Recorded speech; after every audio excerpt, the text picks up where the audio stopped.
بالله من الشيطان الرجيم والذين آمنوا وعملوا الصالحات سندخلهم جنات تجري من تحتها الأنهار خالدين فيها أبدا وعد الله حقا ومن أصدق من الله قيلا ليس بأمانيكم ولا أماني أهل الكتاب من يعمل سوءا يجز به ولا يجد له من دون الله وليا ولا نصيرا صدق Allahul Azim. Baik, kita pelajari ayat 122 dari surat An-Nisa. Allah berfirman walladzina amanu wa amilus sholihat al-ayah. Kalau ada orang mengatakan al-ayah atau ada tulisan al-ayah, itu maksudnya ayatnya panjang, orangnya mengutip tidak semua. Maka kata al-ayah itu maksudnya adalah teruskan ayatnya. Atau ada kutipan al-hadis, itu maknanya hadis yang mau disampaikan itu panjang, tapi penceramah atau penulis tidak menyebut semua. Maka makna al-hadis itu artinya teruskanlah hadisnya. Jadi kalau ada orang baca al-ayah, bukan berarti artinya ini adalah ayat, bukan. Sering saya mendengar seakan-akan orang itu mengatakan ini adalah ayat. Al-ayat maksudnya itu kalau dalam teks-teks kitab kuning, al-ayah itu maksudnya istamiril ayat, melanjutkan ayat yang panjang. Jadi biasanya ayatnya panjang, kemudian dikutip sepotong, lalu menyebutkan al-ayah. Atau hadis yang panjang dikutip sepotong, maka ditulis al-hadis, artinya lanjutkan sendiri hadis yang panjangnya. Waladina, dan orang-orang amanu yang mereka beriman. Amanu itu menggunakan fi'il madhi. Madhi itu masa lampau, memiliki makna kalau dalam bahasa Arab fi'il madhi itu memiliki ketetapan. Jadi tidak berubah-ubah, sudah tetap tuh. Orang yang imannya sudah mantap. Waladina, dan orang-orang amanu yang mereka sudah beriman. Kalau mau diterjemahkan sesuai dengan zaman, sesuai dengan fiilnya, mereka yang sudah beriman. Ay aqarru bil imani, mereka yang sudah menetapkan keimanannya, memantapkan keimanannya. Dan wa amilus sholihati, dan mereka selalu juga menggunakan fiil madhi, tidak pernah berhenti beramal soleh. Amal itu artinya aktivitas. Jadi jangan lagi ada pemikiran dalam otak kita amal itu artinya ngeluarin uang. Mari beramal, itu yang dipikirkan uang. Itu kita salah kaprah itu. Jadi amal itu artinya aktivitas, beramal itu artinya berbuat. Maka ada perbuatan lahiriah, ada perbuatan batiniah, ada perbuatan maliyah. Ada berbuat dengan akalnya, berbuat dengan hatinya, ada berbuat dengan anggota tubuhnya, ada yang berbuat dengan hartanya. Kita suka menyempitkan amal itu hanya uang, sodakoh. Amal itu maknanya sodakoh. Kalau yang dimaksudkan dengan uang itu yang lebih tepat infak. Jadi kalau beramal soleh itu selalu berbuat baik. Maka sedangkan orang-orang yang beriman dan mereka selalu berbuat baik, Allah hanya menyebut dua itu. Jadi karakter dalam hatinya, atau kita sebut infrastruktur softwarenya itu isinya iman. Iman itu nggak kelihatan. Jadi Kita yang hari ini sholat berjamaah, sholat isya, dilanjutkan ngaji, mempelajari Al-Quran, itu karena iman apa karena yang lain, kita juga ada yang tahu kan. Kita sendiri aja ragu kita sendiri itu. Ini jadi krono iman atau krono liyane? Itu kamu sholat krono sumpek ning omah apa krono nggak enak aja itu. Krono pengurus, nanti pengurus gak budal gitu loh oleh kancane. Kalau gak budal kan dan gak enak nanti pengurus. Itu gak kelihatan. Jadi iman itu gak kelihatan. Yang tahu adalah dirinya sendiri yang jujur, dan yang pasti tahu adalah Allah. Bahkan malaikat saja itu tidak tahu orang itu melakukan aktivitas. Jadi malaikat itu hanya mencatat aktivitas dong. Malaikat tidak pernah tahu apa yang terjadi di dalam hatinya. Dulu pernah kita bahas ketika Rasulullah memutuskan sebuah perkara. Rasulullah itu tidak pernah tahu apa motif yang melatar belakangi perbuatan setiap orang. Maka Rasulullah kalau memutuskan perkara hanya berdasarkan pengakuan, sumpah, dan alat bukti. Kalau nggak ada pengakuan, nggak ada sumpah, nggak ada alat bukti, ya Rasulullah akan memutuskan sesuai data itu. Maka bisa jadi seseorang itu bersumpah palsu, membuat pengakuan palsu, dan membuat alat bukti palsu, sehingga keputusannya juga palsu. Nah, Rasulullah hanya menyampaikan, aku hanya bisa memutuskan sesuai dengan apa yang kalian ucapkan dan apa yang kalian buktikan. Selanjutnya kebenarannya itu di tangan Allah. Jadi orang yang hari ini menang hukum karena memiliki bukti-bukti palsu itu, dia memiliki dosa double, karena dia sudah merusak hukum dan sudah memalsukan sudah mendolimi orang lain. Orang yang tidak salah menjadi bersalah. Jadi malaikat itu nyatetnya, oh hari ini soleh sholat isya, hari ini soleh pulang ke rumah. Ya sudah gitu aja catatannya. Itu karena iman apa enggak itu nanti ada saringannya itu. Maka nanti di akhirat itu Allah akan mengungkap semua kata hati. Jadi semua yang tersimpan oleh hati kita itu akan dibuka semuanya. Jadi jenengan duduk di situ kelihatannya mendengarkan, pijane batin nih Pak Soleh pijane misalnya. Jangan batin buruk, atau tiba-tiba jenengan mikir tonggo, lagi duduk ngaji di sini itu tiba-tiba memikirkan tetangganya gimana pinjam uang kok diem aja, gak balik-balik nih, malah ke beda motor anyar. Itu kita kan amal-amal yang kita lakukan itu kan amal-amal soleh kelihatannya amal baik, tetapi dukungan amal soleh itu tidak muncul. Maka yang yang Allah firmankan di ayat ini mengkonter atau memberikan jawaban dari ayat-ayat yang kemarin. Ayat yang kemarin itu tentang orang-orang yang hidupnya dipengaruhi oleh setan.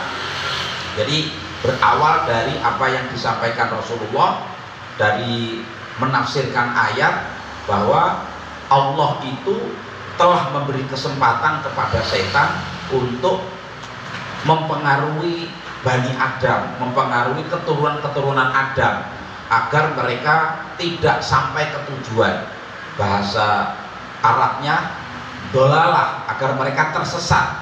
Dola yadillu dolalah minad dolim.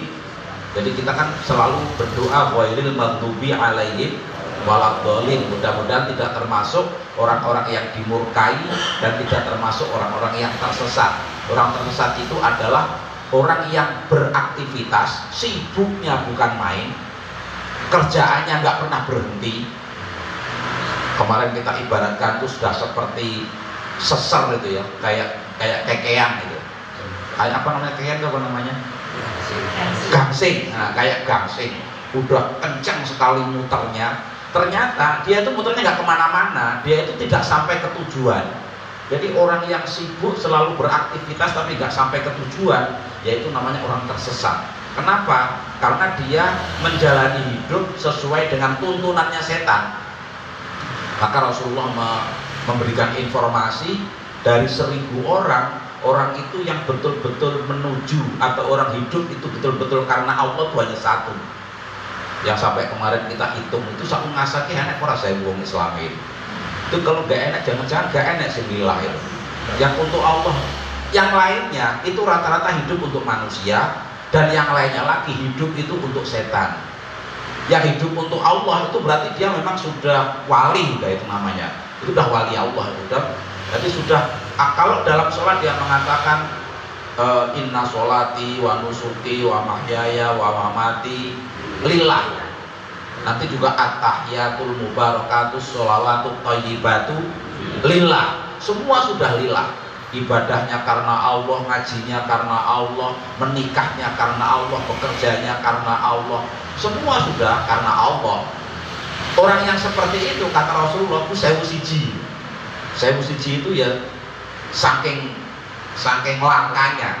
Bukan berarti di daerah sini nggak ada. Itu sebenarnya banyak, tapi nggak sebanyak umumnya. Lah yang umum orang itu karena manusia. Jadi melakukan apapun itu tendensinya karena penilaian orang. Ya kayak kita ini, itu ya mangkat atau berangkat ke musola karena nggak enak jadi pengurus. Tapi kan sudah mending gitu. Dibanding pengurus tapi dablek gitu kan. Terus pengurus tapi dablek itu kan mending gitu. Ya tapi itu belum yang terbaik. Yang terbaik itu lillah. Tapi ada orang itu yang apa-apa masih karena manusia. Jadi ketika dia takut dibenci oleh orang, maka dia menghindari kebencian orang. Ketika dia pengen dipuji orang, maka dia mengejar pujian orang. Dia mengejar bantuan orang. Gimana supaya dia mendapat bantuan? Maka berteman dengan orang kaya, menghindari berteman dengan orang miskin, tambah berat hidupnya. Itu hidupnya masih karena manusia ya. Dan itu termasuk jumlah yang banyak. Tapi ada juga yang hidupnya karena setan. Manusianya nggak dipedulikan itu. Istrinya nggak dipedulikan, anaknya nggak dipedulikan, tetangganya juga nggak dipedulikan. Dia itu fokus pada setan. Jadi fokus pada hawa nafsu. Itu juga susah orang kayak gitu.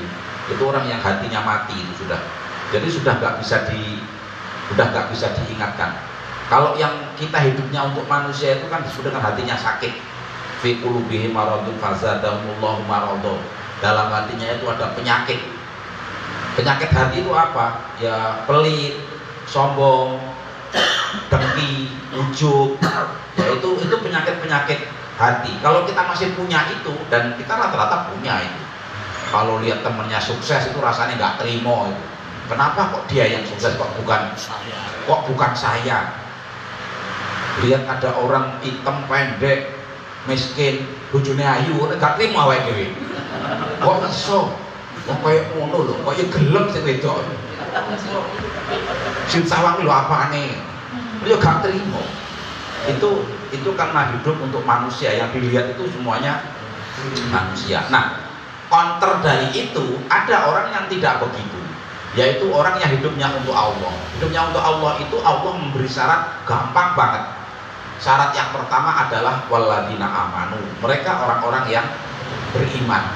Tapi syarat ini kan ukurannya ini kan nggak kelihatan kan? Ini hati gitu. Kita beriman tentang Allah dan kita kenal betul dengan Allah. Untuk bisa kenal Allah itu bahasa agamanya itu ma'rifatullah. Kita bisa kenal Allah. Kita yakin Allah itu maha mencukupi. Kalau sudah yakin Allah maha mencukupi, kita nggak pernah ragu-ragu. Walaupun lagi buka toko, tiba waktunya sholat duhur berjamaah, tutup tokonya, langsung sholat duhur berjamaah. Loh, tapi nanti kan kita tinggal jamaah itu ada orang yang mau beli gimana? Ya peduli amat itu. Kita kan berikhtiar itu karena menjalankan perintah Allah. Dan ketika kita menjalankan perintah Allah, ada perintah khusus. Sholat itu perintahnya perintah khusus. Nabi Muhammad aja menerima sholat itu gak pakai perintah umum, gak pakai ayat Al-Quran, tapi perintahnya diterima langsung dengan cara Isra Mi'raj. Itu artinya penting banget sholat itu. Nah dia yakin itu, dia yakin dengan sholat, dia yakin dengan Allah, dia yakin betul malaikat Raqib dan Atid itu selalu mencatat amalnya. malah ladaihi illa raqibun atid. Jadi dia nggak berani, walaupun sendirian di kamar itu nggak berani chattingan sama pacar, itu nggak berani. Itu yakin itu nanti malaikat itu pasti nyatet itu. Jadi malaikat itu pasti nge-screenshot itu. Coba kalau nanti malaikat itu usil itu dilaporkan bojone, kan kacau itu rumah tangganya itu. Ya untuk malaikatnya nggak usil, nggak di screenshot terus di share gitu ya. Itu bubrah rumah tangga itu. Tapi orang yang beriman, orang yang mengimani malaikat itu ya iman betul, dia yakin. Itu kita bisa apa belum? Mungkin sampai hari ini kita masih ya kadang iya kadang tidak ya. Pas malam Jumat ini biasanya rada buruk gimana ya. Iya kan habis maghrib tahlilan, terus pengajian, buka Al-Quran, membaca isi Al-Quran, itu Al-Quran mengungkapkan, lalu kita kita sadar gitu. Ternyata memang kita itu harus begitu. Nah, untuk melakukan itu kan tidak cukup hanya sekali dua kali. Jadi untuk beriman itu tidak hanya sekali dua kali. Nah, apalagi ketika orang itu ngaku beriman, iman itu belum bisa dilihat oleh orang lain dan Allah belum menerima iman itu sebelum dia membuktikan. Buktinya apa? Wa amilus sholihat, dan dia lagi menggunakan fi'il madhi yang makna al-itsbat, maknanya adalah ikrar, maknanya adalah menetapkan. Orang itu sudah memiliki karakter amal soleh.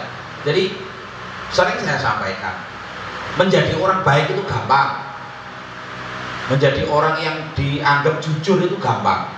Tetapi yang sulit itu istiqomah, yang sulit itu mempertahankan kebaikan. Para penipu itu juga beramal soleh. Kalau kita menyebut amal soleh itu artinya berbuat yang baik. Itu ada orang itu yang tertipu itu karena kebaikan. Jarang orang yang tertipu karena keburukan itu jarang. Jadi kalau ada orang datang bahasanya kasar masuk rumah, terus orang itu tertipu dengan orang itu, tiba-tiba uang 10 juta diberikan, itu nggak mungkin.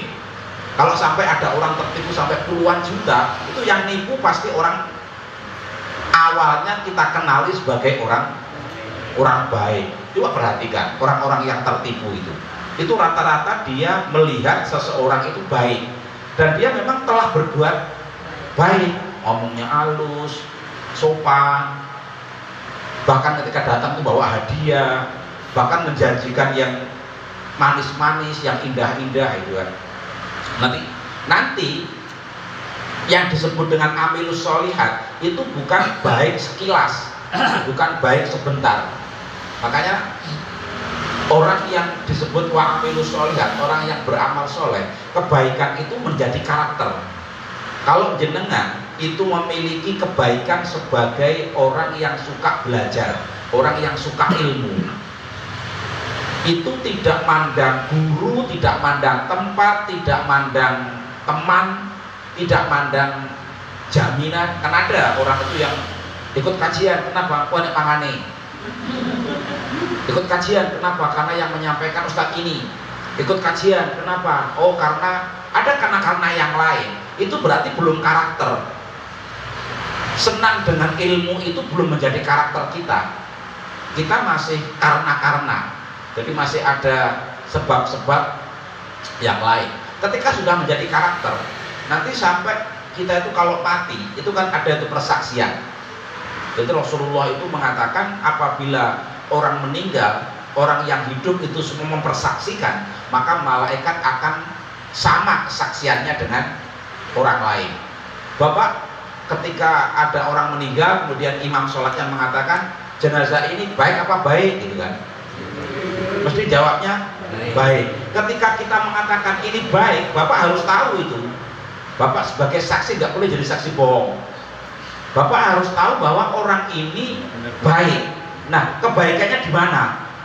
Itu harus ngerti. Loh, saya nggak kenal Pak. Kalau nggak kenal, paling tidak kita tahu bahwa dia bukan orang buruk, karena kita tidak pernah mendapatkan keburukannya. ketika kita tahu dia tidak pernah melakukan keburukan, berarti dia orang baik. Itu harus begitu.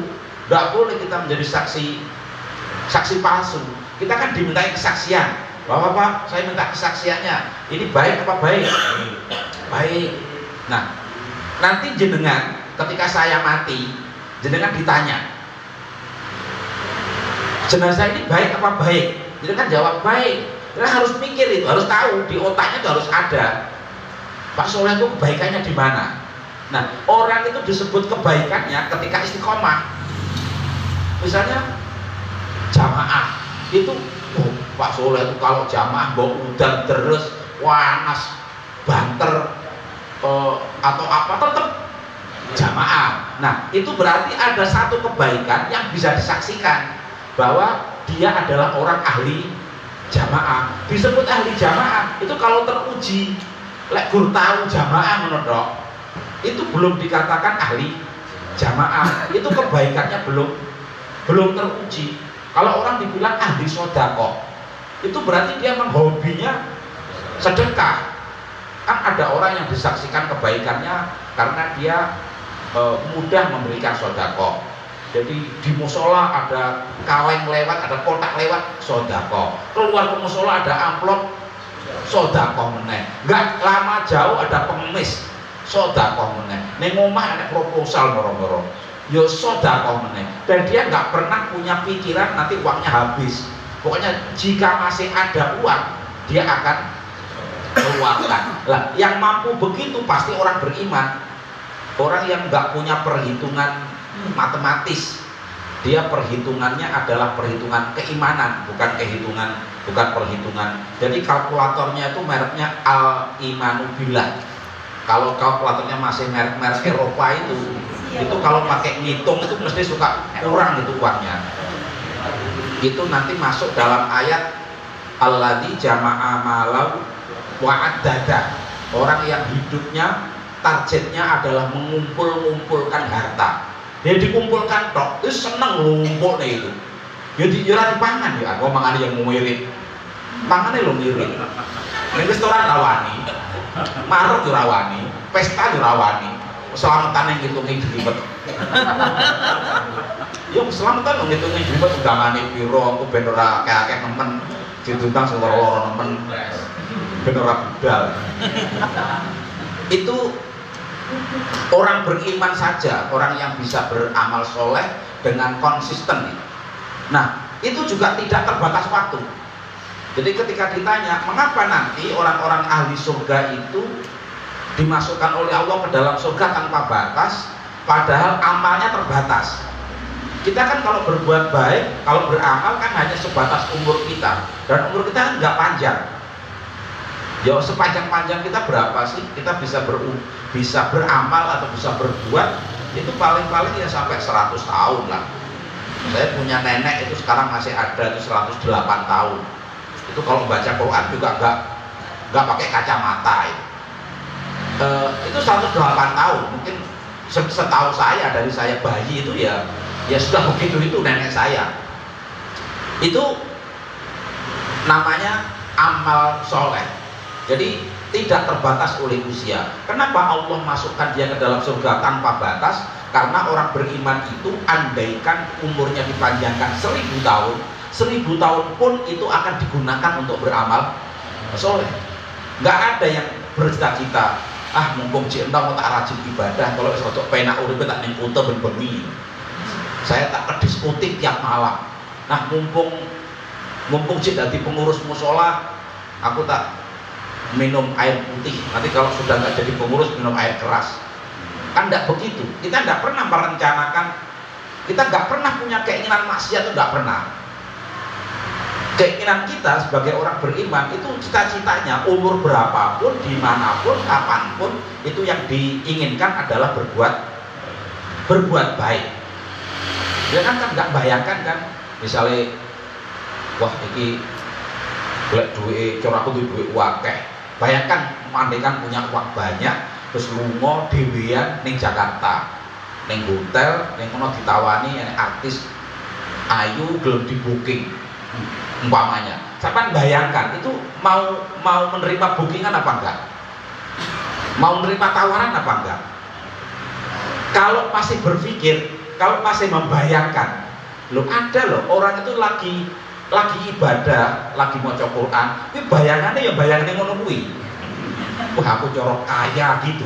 Andaikan saya kaya, punya helikopter, punya mobil mewah, itu saya mau gandeng cewek cantik. Padahal dia punya istri itu masih punya cita-cita kayak gitu. Itu pertanda bahwa dia belum wa'amilus sholihat. Berarti kebaikannya selama ini itu tipu-tipu masih. Ya kalau nggak tipu-tipu ya belajaran lah. Jadi belajaran kadang yo iso, kadang ora. Enak sih mesti belajar bertahun-tahun ra iso. Anak cobaan di pangkah ambruk ya. Jadi ada orang yang sudah belajar jamaah, bendino ning musola, terus diangkat jadi pengurus, tambah rajin. Dilalah ada cobaan di PHK. Setelah di PHK, bojone njaluk balik. Terus morat wani ngamuk, akhirnya bojone kon megat, dipegat, anaknya morat marit. Setelah anaknya morat marit, rawani metu omah. Nggak berani keluar rumah, malunya bukan main.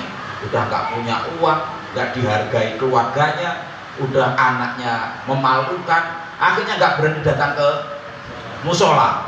Ora tahu jamaah, itu namanya terhenti. Itu berarti gagal belajar dia. Itu berarti kemarin belajarnya itu nggak berhasil. Kalau belajarnya berhasil, peristiwa apapun itu tidak menghalangi wa'amilus sholihat, tidak terhalang. Jadi kena musibah, kena penyakit, pindah tempat, itu jenengan sekarang di Al-Hidayah apa jamin sak terusé bakal urip ning kene. Lek rencane pancen ngono rencanane. Tapi apakah begitu ya enggak tahu. Moro-moro anake dinikah karo wong Kalimantan Timur. Terus di sana punya istana. Mantune gak tega ndelok para tuane omahe gur mosok omah kok tipene gur tipe cilik-cilik ngono kuwi. Delok kok langit ora ketok. Delok nang pesawat ora ketok omah blas ya. Akhirnya dipindah digawekne omah ning Kalimantan. Sak njaluke dituruti. Lho itu kan bisa jadi aja. Bisa terjadi. Apakah kalau sudah begitu lalu ke sana di Kalimantan Timur umpamanya kita nggak nyari masjid, lalu kita nggak jamaah, lalu kita nggak ikut kajian lagi, lalu kita berhenti belajar Al-Quran? Tidak, tetap akan dilanjutkan dimanapun berada. Dalam kondisi sengsara, amal soleh jalan terus. Dalam kondisi yang sangat nikmat, sangat mapan, amal soleh juga jalan terus. Soalnya ada yang itu namanya kan taktik itu takwa politik. Taktik itu takwa politik, misalnya kalau menjelang pemilu itu mau kajian, terus serbanan, terus ning musola keliling, terus numpang karpet. Begitu nggak jadi gulung neng. Karpet itu digulung, serbannya dilepet, terus bareng ngono wis ganti celana wancin wis berubah itu. Itu berarti bukan amilus sholihat. Jadi sekali lagi berbuat baik itu gampang, menunjukkan bahwa kita baik itu gampang. Orang itu gampang kita tipu, orang itu gampang kita beri tampilan palsu. Bapak bisa melihat saya umpamanya, wah Pak Soleh itu ketoke wong apik. Loh saya bisa menunjukkan kalau hanya ketoke wong apik, tapi konsistensi saya itu jenengan nggak bakal tahu. Nanti kalau nggak ada orang saya gimana? Kalau lagi sendirian, nggak ada istrinya, nggak ada anaknya, saya gimana? Kalau saya pergi sendirian di sebuah hotel dirayu wong wedok itu saya gimana? Kan jenengan nggak ngerti. Nggak mungkin itu tak cerita no. Artinya yang tahu tentang konsistensi amal soleh kita itu ya hanya kita dan Allah. Bahkan tadi saya sampaikan malaikat saja itu tidak tahu motif, tidak tahu ketika orang itu berbuat itu sebenarnya motifnya untuk apa, benar-benar lillah apa tidak. Ai at-ta'ati tasdiqan li iqrarihim. Orang beramal soleh itu adalah senantiasa melakukan ketaatan, tasdikon karena membenarkan liqrarihim terhadap pengakuannya. Kalau dia mengaku bahwa dia hamba Allah, dia yakin bahwa hidungnya yang bikin Allah, napasnya itu yang mengatur juga Allah, darahnya itu yang yang mengalirkan, yang menyaring, yang membersihkan, itu semua Allah. Dia menyadari itu, lalu dia membuktikan. Jadi Allah sudah begitu baiknya, maka nggak pantas lah kita kalau ngaku hamba Allah kok melakukan yang tidak baik. Malu berkata-kata buruk, malu berjanji nggak ditepati, malu tidak disiplin, malu berbohong, dan seterusnya. Dia tidak pernah tidak beramal baik. Sanudkhiluhum jannatin tajri min tahtihal anhar. Sanudkhiluhum, kami akan memasukkan mereka jannatin ke beberapa surga. Ini kalau baca Al-Quran dengan panjang dan pendek yang tertib, maka artinya benar. Kalau kita baca sanudkhiluhum jannah, nanya dibaca panjang. Di sini jannatin, nanya dibaca panjang. Kalau nanya baca panjang itu artinya surga. Kalau dibaca pendek jannatin, itu artinya satu surga. Allah menerangkan di ayat ini amal soleh itu jamak. Orang itu bisa masuk surga dengan mengandalkan amal soleh masing-masing. Kita tidak mungkin konsisten di semua amal soleh, itu nggak mungkin. Jadi ada orang yang sama orang tuanya baktinya luar biasa, sodakohnya juga luar biasa, sholat sunnahnya juga luar biasa. Itu tidak ada orang kayak gitu. Itu cuma nabi aja kan dicontoh, karena Allah mencipta nabi itu untuk dicontoh. Kalau dicontoh itu tidak boleh keliru. Contoh keliru kan nanti meleot-meleot, itu yang nyontoh itu. Kalau baju dibuat itu kan dengan patron, dengan ukuran yang permanen. Kalau patronnya berubah-ubah, ya nanti bajunya juga berubah-ubah. Nabi itu tidak salah, Nabi itu maksum, dan Nabi itu selalu benar. Maka dalam kondisi amal soleh apapun, Nabi itu yang pantas dicontoh, dan Nabi itu selalu sempurna amal solehnya. Nabi itu kalau sodakoh itu sempurna sodakohnya. Nabi itu kalau sholat sunnah sempurna sholat sunnahnya. Sampai Aisyah menggambarkan Nabi itu sholat dimulai tengah malam, itu sampai subuh. Terus Abdullah bin Umar itu pernah nginep di rumahnya Rasulullah. Kemudian beliau masih kecil saat itu, bukan remaja besar, remaja kecil. Ketika Rasulullah sholat sunnah itu diikuti di belakangnya. Setelah takbiratul ihram, Rasulullah membaca doa iftitah. Setelah doa iftitah baca Fatihah. Ikut aja Abdullah bin Umar. Setelah baca Fatihah, kemudian Rasulullah baca Al-Baqarah. Ayat 1, ayat 2, ayat 10, 20, 30, 40. Belum rukuk. Abdullah bin Umar itu membayangkan Rasulullah nanti akan rukuk di ayat 100, dicegat ayat 100. Ternyata sampai ayat 100 lewat 12, nggak rukuk juga, masih berdiri. Mulai cara wae dewi balik. Itu sholat sunnahnya Rasulullah. Dan Rasulullah itu rukuk setelah baca surat An-Nisa. Jadi udah juz 5 itu baru rukuk. Jadi bisa jadi Rasulullah itu sholatnya hanya 8 rakaat, hanya 11 rakaat. Tapi seluruh Al-Quran yang pernah turun kepada beliau, kan Rasulullah itu Qurannya turunnya bertahap. Sempurnanya turun Al-Quran kan menjelang beliau wafat. Maka hadis-hadis yang menceritakan tentang Rasulullah sholat dengan membaca Al-Quran utuh, itu yang utuh dalam arti sebanyak Al-Quran yang telah diturunkan. Kalau yang belum diturunkan ya belum bisa dibaca. Nah, Rasulullah itu sholat sunnahnya kayak gitu. Rasulullah itu puasanya itu luar biasa. Rasulullah itu baiknya sama istri. Jadi nggak mau merepotkan istri. Rasulullah buka tudung saji, lalu nggak ada makanan. Lalu istrinya mengatakan, ya Rasulullah, maaf, saya belum menyiapkan makanan. Oh, nggak usah, hari ini saya puasa. Enak aja. Jadi biar nggak repot istrinya, nggak malu, nggak merasa nggak nyaman, ya bilangnya puasa. Nggak kayak kita, butuh buka orang enek. Aku mau kober, aku mau beanan soalin. Wah ngamuk is. Saya mau gawe keter seser enak malah WA-an urung masak. Nah, itu Rasulullah itu begitu. Rasulullah itu di depan semua istrinya itu baik. Jadi nggak ada istri Rasulullah itu mengeluh ke tetangganya, gak enak di bojone Rasulullah itu nggak ada ceritanya itu. Jadi dengan istri manapun, istri itu kagum dengan Rasulullah. Jadi walaupun istrinya banyak, semuanya kagum. Gak kayak kita, bojone kursi itu orang kagum blas. Kagum semua ya.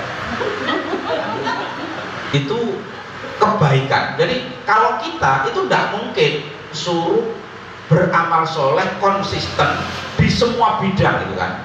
Terus yo maca Quran yo wateng, karo wong tuane yo, dan dia kalau jalan itu gak sempurna, agak pincang. Pokoknya banyaklah anunya, cacat fisiknya itu. Tapi dia yakin bahwa Allah perintahkan setiap anak itu harus berbakti kepada ibunya, karena ibunya mengatakan, nah aku pengen haji. Yang kebayang apa? Pasti tidak punya uang, karena Yaman ke Mekah itu jauh. Kalaupun pakai ongkos itu juga biaya yang sangat mahal, itu nggak terjangkau. Maka yang dipikirkan oleh Uwais Al-Qarni itu bagaimana akan mengajak ibunya haji dengan cara menggendong, karena ibunya juga sakit, ibunya itu lumpuh. Jadi ceritanya ibunya juga nggak bisa jalan. Nanti nggak kayak kita, mau pengen ibu ngerasa melaku pirang dino wis. Wah, rumasane koyo berjuang di Palestina rasanya. Terus, koyo pahlawan-pahlawan. Jadi, aku nyewoki ibuku. Wah, pirang dino loh sampean. Sampean biar dicewoki itu kalian cilik sampai tua. Jadi, Uwais Al-Qarni itu gambaran ideal tentang seorang anak yang berbakti pada orang tua. Sampai Uwais Al-Qarni itu berjuang gimana kuat gendong dalam kondisi fisik yang seperti itu. Maka dia latihan. Jadi memelihara sapi, ditaruh di gunung kandangnya. Kalau pagi diberi makan di bawah. Setiap hari anak sapi itu dijunjung gitu, digendong, dibawa turun, dikasih makan. Kalau sore diantar ke kandangnya. Ketika sapi baru lahir kan enteng dia. Tapi sapi umur seminggu ya rada abot. Sapi itu udah saulang. Sapi ini umur setahun ya wis tambah berat. Itu ilustrasi bagaimana seorang Uwais Al-Qarni berbakti pada orang tua. Artinya dibanding dengan kita itu kan kalau dengar permintaan orang tua itu kan kadang-kadang untuk guyu kan. Tapi nek sing njaluk bojone ya dipikir. Kalau sing njaluk bojone itu wah tenanan. Soalnya kita tuh lebih berbakti kepada istri daripada kepada ibunya. Itu kan kita. Jadi tapi kita punya amal soleh yang kita andalkan. Misalnya majelis taklim. Pokoknya ada majelis taklim tidak pernah mau ketinggalan. Ini acara opo itu pasti datang di majelis taklim.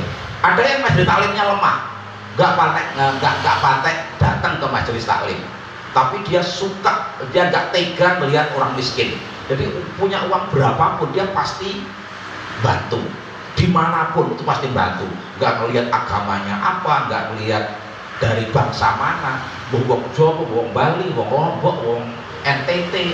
Tapi kalau ada orang melihat hidupnya susah itu dia nggak tegaan. Berarti dia amal solehnya itu di situ.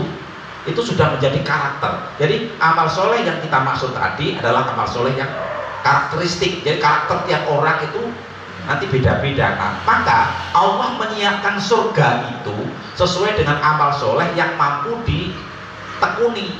Nah, kita jangan sampai tidak punya ketekunan. Jadi sekian daftar amal soleh kita nggak masuk belas, itu bahaya itu. Sampai sing arep nyakseni apa jenis nyakseni pada waktu sholat jenazah itu bingung. Ini baik apa baik pak? Sampai mikir baik itu sing dia piye? Rajin sholat, satu arang-arang sholatnya. Sedekah yo pedit ya. Sama orang tuanya juga berani, sama keluarganya juga dolim, sama hartanya juga dolim. Oh enggak ada. Itu kita jangan sampai. Makanya kita itu harus, kalau orang Jawa bilang enak sing dipen. Ada yang kita tekuni dan itu memang kita perjuangkan betul. Dalam kondisi apapun, amal soleh yang menjadi andalan kita itu memang kita perjuangkan. dalam kondisi apapun. Tadi gambarannya dalam kondisi kita menderita, diuji oleh Allah dengan berbagai macam perjalanan hidup, atau kita diuji oleh Allah dengan kebahagiaan, dengan pangkat yang tinggi, dengan limpahan harta. Amal soleh yang itu tidak pernah lewat dari hidup kita, dan kita selalu unggul dibanding orang lain. Ada yang mengunggulkan amal soleh itu di jamaahnya. Pokoknya sholat mesti enak dimanapun, dalam kondisi apapun, walaupun pergi jauh, waktunya sholat mesti mandek wis. Itu sudah menjadi amal solehnya. Atau ada orang yang amal solehnya itu di sholat tahajud. Pokoknya tidur jam berapapun itu dia bisa sholat tahajud. Ada orang yang amal solehnya itu dibaca Al-Quran. Tidak pernah dia ketinggalan satu hari itu, tidak pernah nggak baca Al-Quran. Ada juga yang memang amal solehnya bukan dibaca Al-Quran, saulan belas surah nggak moco. Jadi buka Quran itu kena dihitung. Biasanya Ramadan rok. Jadi Qurannya ini gak Ramadan itu perai ayam dari Quran itu. Jadi nggak pernah dibuka di bulan-bulan yang lain. Ramadan itu baru dibuka. Itu memang berarti karakternya dia bukan di Ramadan, bukan di amal soleh di bidang itu. Sanudkhiluhum, kami akan masukkan orang itu jannatin, ke beberapa jenis surga. Tajri, yang semua surga itu semua. Jadi kan surganya banyak tadi.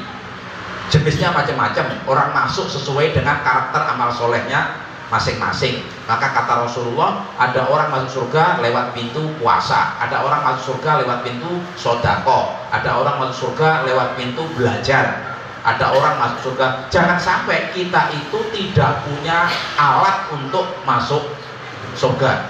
Jadi kita nggak punya pintunya. Jadi pintunya banyak itu.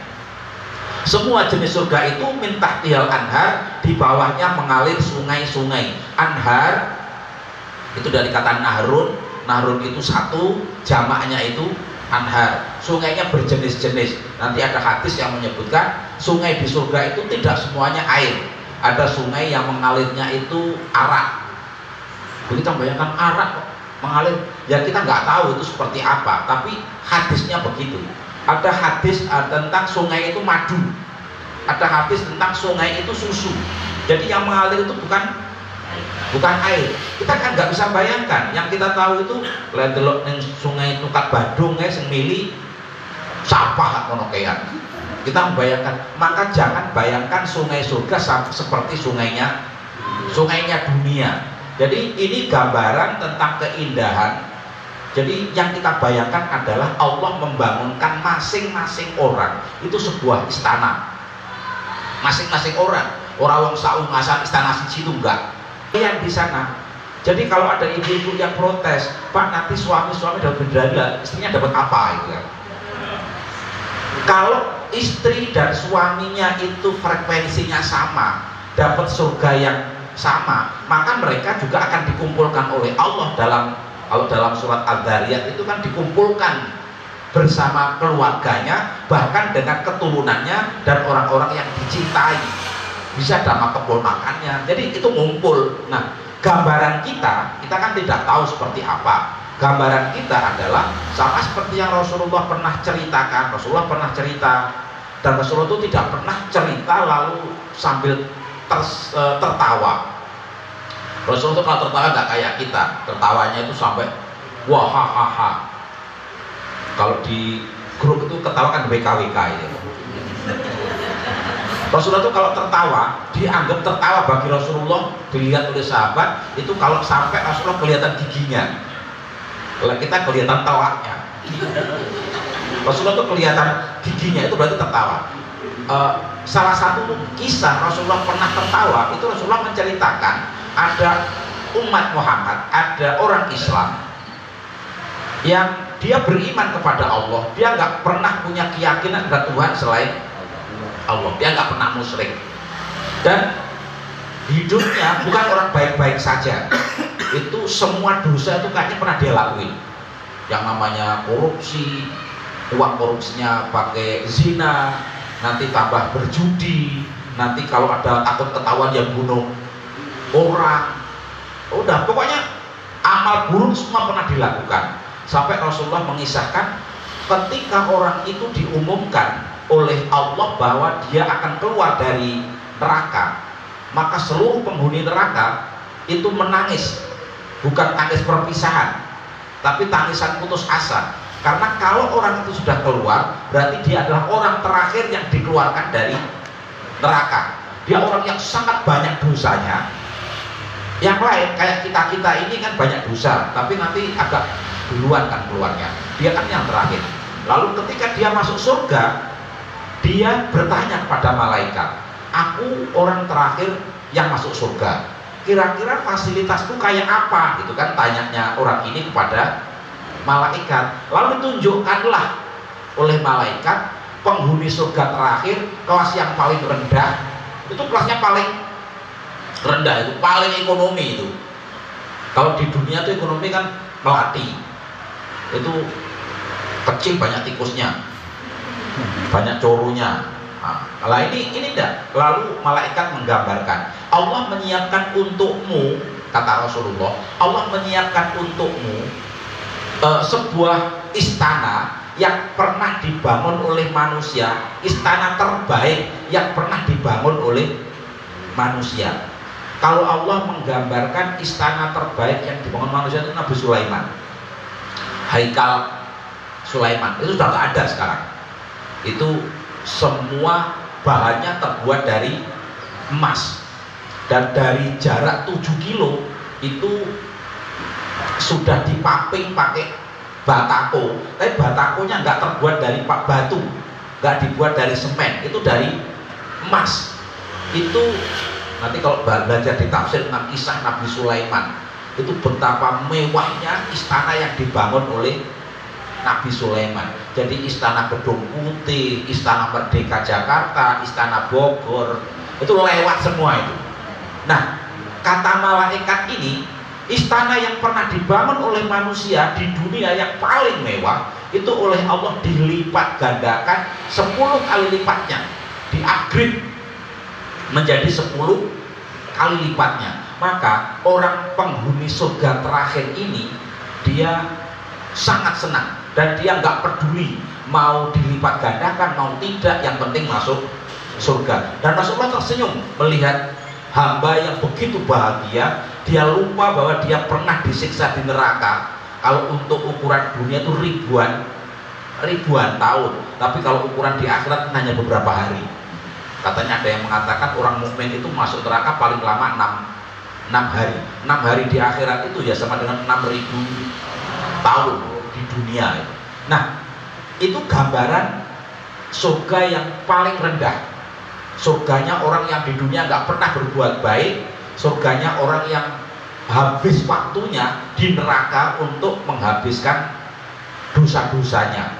Insya Allah kalau kita itu jauh di atas itu. Nah, kalau ada orang di dunia merasa harus ada yang diperjuangkan supaya punya villa, supaya punya mobil mewah, lalu dia meninggalkan surga itu orang geblek gitu. Jadi kan sebentar lagi kalau kita sabar aja, sholat aja terus, sabar, nggak usah maksiat. Yang lain pada beli tiket untuk maksiat, kan tiket maksiat itu kan nggak murah ya. Kalau untuk minumannya kayak gini nggak maksiat itu paling 4.000 itu acaranya. Itu kalau beli kulaan paling 3.000 itu second. Itu, tapi kalau yang maksiat, saya dulu pernah cerita, saya itu pagi-pagi pulang dari mana itu, dari Canggu gitu kayaknya. Itu mampir ke Kokomat di Mumbul gitu. Ke Kokomat sepi, nggak ada orang belanja, hanya ada satu orang bule, bukan satu, 2 orang bule. 2 orang bule, dia belanja coklat sama minuman. Begitu bawa ke counter, saya kan nggak tahu berapa harganya, dia nggak tahu delok ya. Cuman ketika ngantri itu dia di depan saya, dia tuh bayarnya 1.140.000. Ternyata minuman itu 1.050.000, coklatnya ini regane 75.000 tuh piro gitu. Jadi loh, baru larang tuh minuman itu, wis haram, larang bisa. Ternyata untuk maksiat itu memang nggak murah. Nah, orang-orang beriman itu kadang-kadang kegi.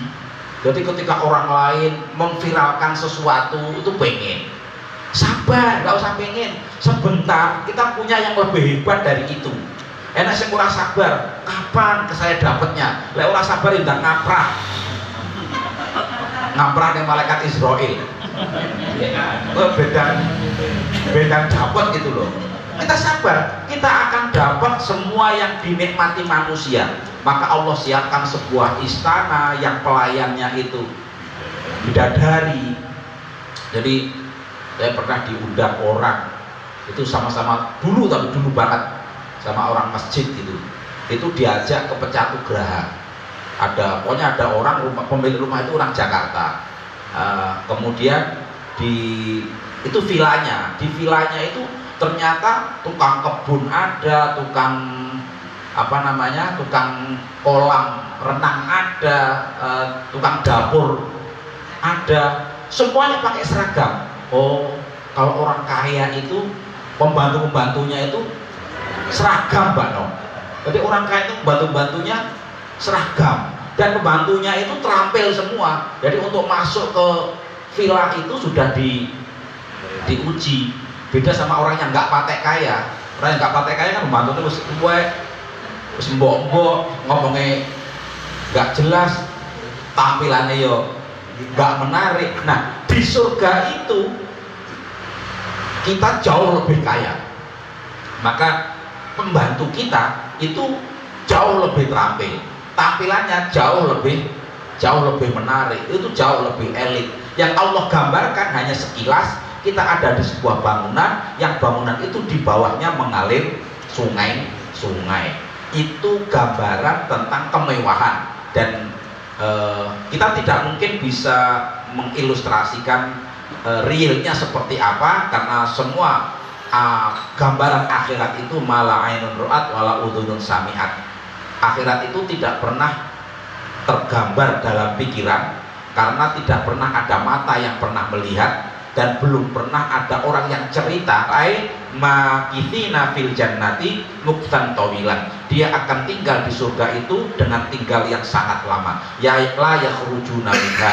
Tidak mungkin orang itu terusir dari surga abadan dalam waktu selama-lamanya. Wa'dallahi haqqo. Itulah janji Allah yang maha benar, janji Allah yang pasti nyata. Ini mengkonter janjinya setan. Kemarin kan setan menjanjikan kamu itu buat selingkuh, kalau selingkuh itu hidup lebih indah. Itu janjinya setan. Istrimu itu membosankan, jelek, ngomongnya rapi nanti rungok nih, disawang nyepet-nyepeti. Nah, setan itu terus menjanjikan kalau pengen bahagia selingkuh. Hidup cuma sekali, kenapa dibikin susah, kenapa dibikin menderita terus? Itu janji, tapi Allah menfirmankan, mengancam semua janji setan itu pasti bohong. Janji setan itu semuanya palsu. Jadi kalau ada orang kok nuruti janji itu, nggak tahu bahasa Indonesianya apa itu. Pokoknya dia bukan hanya kecewa, tapi udah kecewa berat lah. Tapi kalau Allah yang menjanjikan itu pasti nyata, karena Allah tidak mungkin mengingkari janji, dan Allah tidak ada halangan untuk memenuhi janjinya. Ai wa'adahullahu bidzalikal idkhali wa'dan la khalfa fihi. Allah menjanjikan untuk memasukkan hambanya yang beriman dan beramal soleh ke surga itu sebagai janji yang tidak mungkin teringkari. Wa haqqa dzalika haqqan. Dan kebenaran itu adalah kebenaran yang nyata. Fal awwalu mu'akkadan li nafsihi wa tsani mu'akkadan li ghairihi. Allah janjikan itu dengan dua kebenaran. Yang pertama adalah kebenaran untuk janji itu sendiri, dan yang kedua adalah kebenaran untuk janji-janji yang lain. Waman asdaqu minallahi qila. Dan siapakah yang lebih benar dibandingkan Allah qila ucapannya. Jadi ketika berjanji harus mengatakan insya Allah, karena manusia itu tidak pernah punya kekuasaan, gak pernah punya kemampuan. Kita itu kan dulu janji sama istrinya yang sehidup semati, susah senang bersama-sama. Nyatane sing lanang diundang, undangannya mangane enak, sing wedok gak melok. Sing wedok ning omah gur nyambel terasi, sing lanang mangan enak. Apa yang memenuhi janji? Susah senang bersama-sama. Ya kan enggak kan? Lah ya undangannya enggak sekalian. Ya emang enggak mungkin orang itu bisa memenuhi semua janji, itu tidak mungkin. Mengapa? Manusia itu penuh dengan keterbatasan, tapi Allah itu tidak memiliki keterbatasan, maka Allah itu pasti akan memenuhi semua janjinya. Apa ada? Jadi waman asdaqu minallahi qila, itu maknanya apa ada orang yang lebih bisa memenuhi janji selain Allah. Aila ahada asdaqa minallahi wa'dan, tidak ada seorang pun yang melebihi Allah dalam memenuhi janjinya. Wa hadza tauqidun tsalits, dan yang ketiga ini adalah tauqid atau penguat yang ketiga. Wa faidatu hadhihi tauqidat, dan manfaat dari semua penguat-penguat ini mu'aridatun lima wa'idi syaitan, untuk counter, untuk menolak terhadap janji-janjinya setan al-kadhibati yang pasti bohong, wa targhibun lil ibadi, dan menjadi kabar gembira bagi hamba-hamba fi tahsili ma wa'adahullah, untuk mencapai apa yang sudah dijanjikan oleh Allah. Membaca ayat ini maka bagi orang yang beriman akan menyemangati untuk lebih percaya kepada janjinya Allah dan tidak lagi terbuai, bukan percaya lagi, terbuai dengan janji-janjinya setan. Setan itu banyak melakukan janji supaya kita melakukan yang haram, supaya kita mencari rezeki yang tidak halal, supaya kita mengkhianati keluarga, supaya kita merusak aturan manajemen, dan seterusnya. Setan itu menjanjikan kita suruh nerabas, suruh menerjang aturan lalu lintas. Ayo terjang saja biar cepet, nuruti lampu lintas kapan tekone. Pokoknya setan itu terus memberi janji kepada kita, tapi kita harus yakin janji setan itu semuanya bohong. Dan ketika kita berbuat maksiat, sebelum maksiat kita lakukan, kita itu sudah menerima janji dari setan. Demikian ayat 122 yang kita pelajari malam hari ini. Mudah-mudahan kita masih diberi umur panjang, diberi kesehatan jasmani rohani untuk mempelajari ayat-ayat berikutnya, dan mudah-mudahan setiap ayat itu menghadirkan hasanah dan rahmat dari Allah, dan setiap ayat itu menambah hidayah bagi kehidupan kita. Mari kita akhiri bersama dengan baca hamdalah, istighfar, dan doa kafarah majelis. Alhamdulillahirabbil alamin, astagfirullahaladzim, subhanakallahumma wa bihamdika, asyhadu an la ilaha illa anta, astaghfiruka wa atubu ilaika, wallahu a'lam bishawab. Kurang lebih saya mohon maaf. Assalamualaikum warahmatullahi wabarakatuh.